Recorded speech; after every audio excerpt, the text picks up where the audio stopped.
여러분 안녕하십니까? 생명 다양성 뉴스입니다. 생명과 다양성 분야에서 꼭 알아야만 하는 소식. 보통 별로 좋지 않은 것들이 많긴 하지만 그 심각성이나 의미심장함이 중대해서 반드시 접해야 하는 뉴스를 전하는 생명 다양성 뉴스. 오랜만에 찾아뵙겠습니다.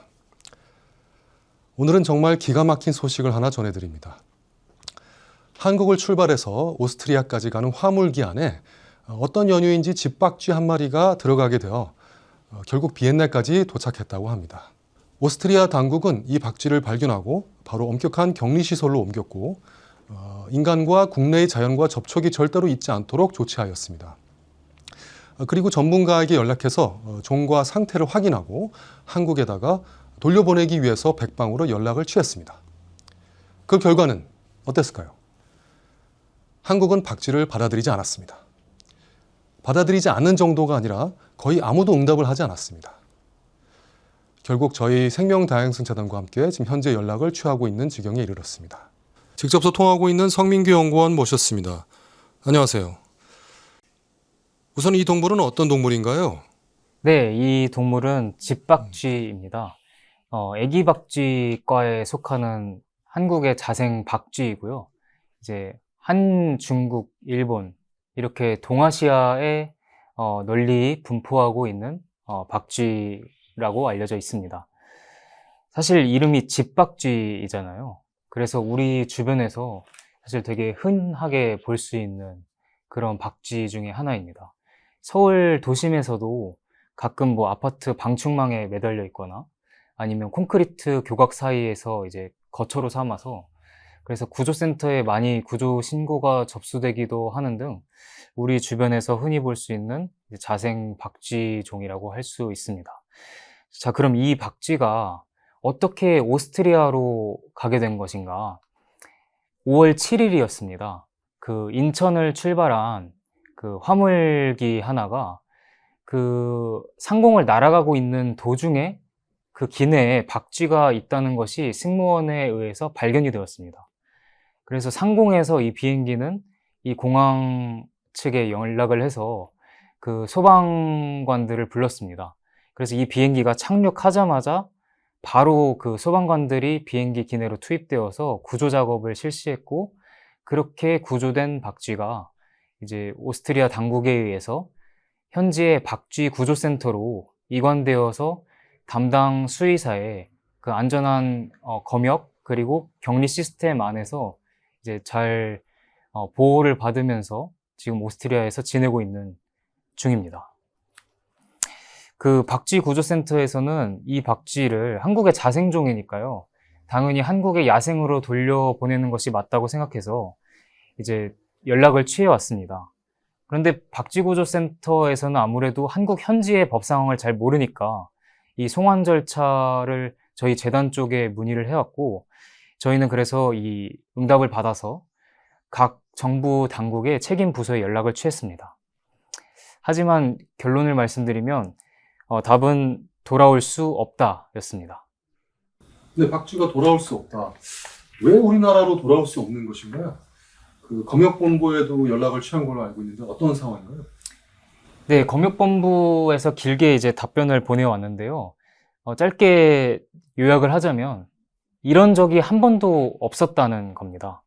이렇게 사고로, 그러니까 집박쥐가 사고로 어쩌다 비행기에 들어가서 지금 오스트리아에 가 있는 건데, 이렇게 사고로 해외로 나간 한국산 자생, 야생동물에 대한 송환 요구를 받아본 적도 없고, 이런 동물을 다시 들여보냈던 사례가 없다는 것입니다.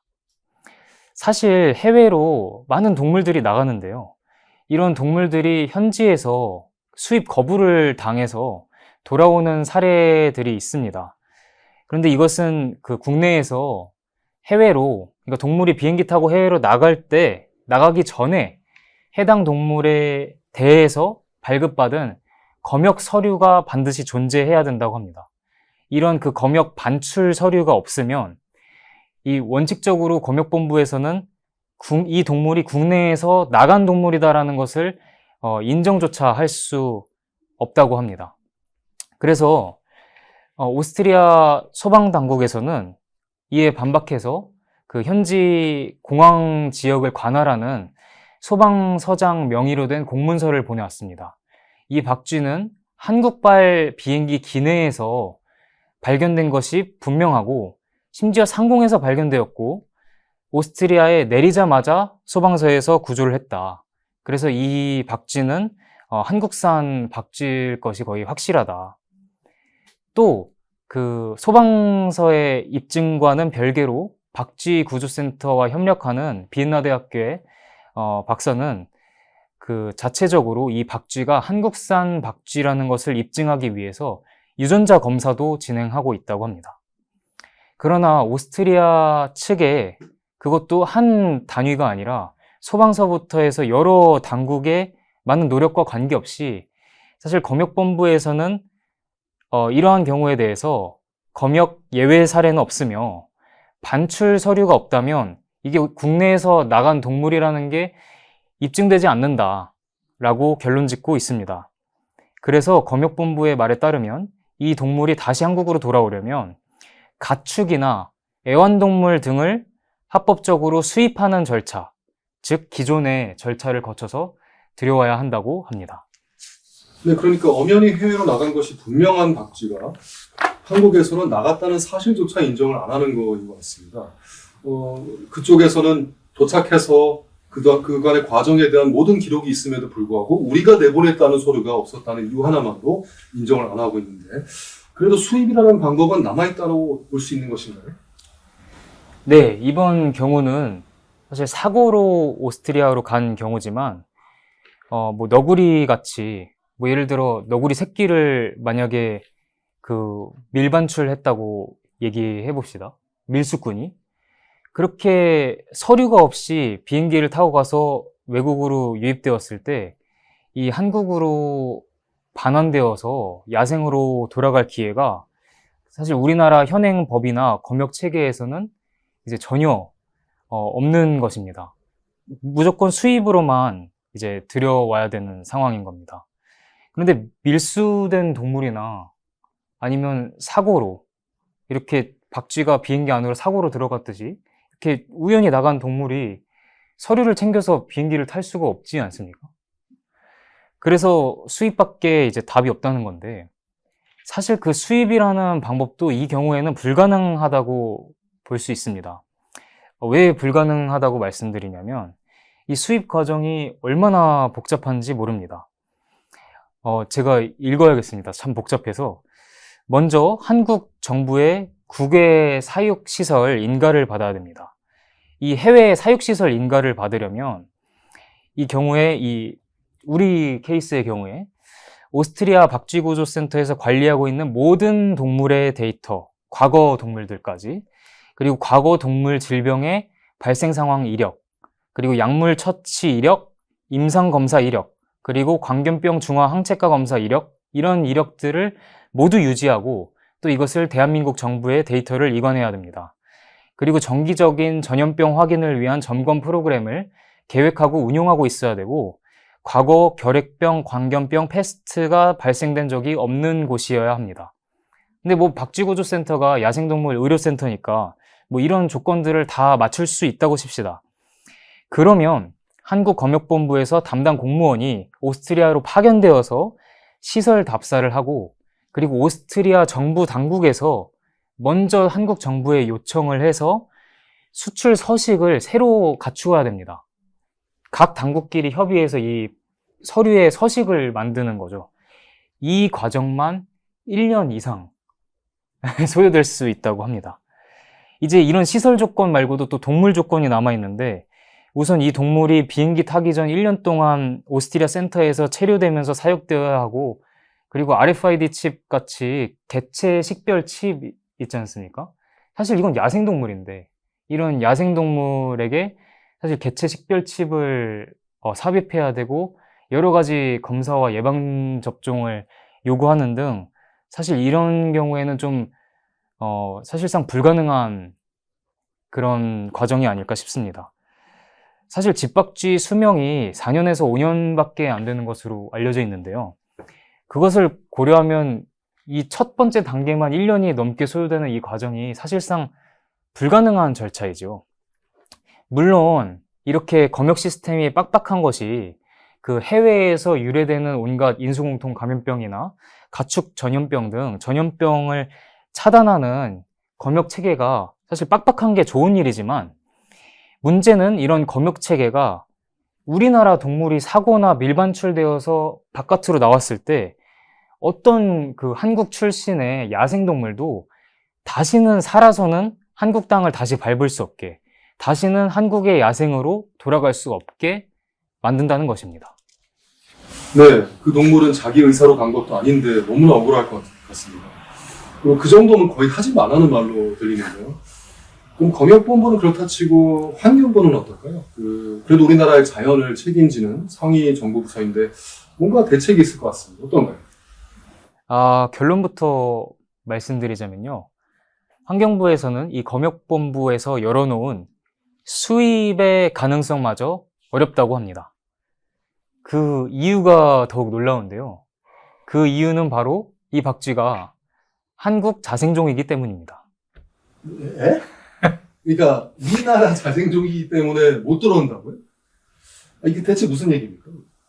네, 사실 환경부 측과 연락을 취했을 때 이 환경부 측에서 담당 부서에서는 오스트리아 측의 DNA 검사 결과를 기다린다라고 답변을 보내왔습니다.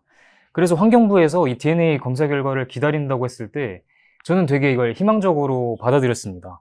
왜냐하면 환경부는 한국의 야생동물을 보호하는 기관이고, 이게 한국의 야생동물로 밝혀지면 당연히 한국의 야생으로 돌려보내지 않겠습니까? 그래서 희망을 가졌는데요. 그런데 DNA 검사 결과 한국산임이 확인이 되면 오히려 관련 법령에 의해서 수입 자체가 힘들다고 밝혀왔습니다. 이것은 저희가 지난 수요일에 그 환경부 담당 부서 담당자분과 유선상으로 확인한 내용입니다. 자세한 근거는 사실 듣지 못했는데요.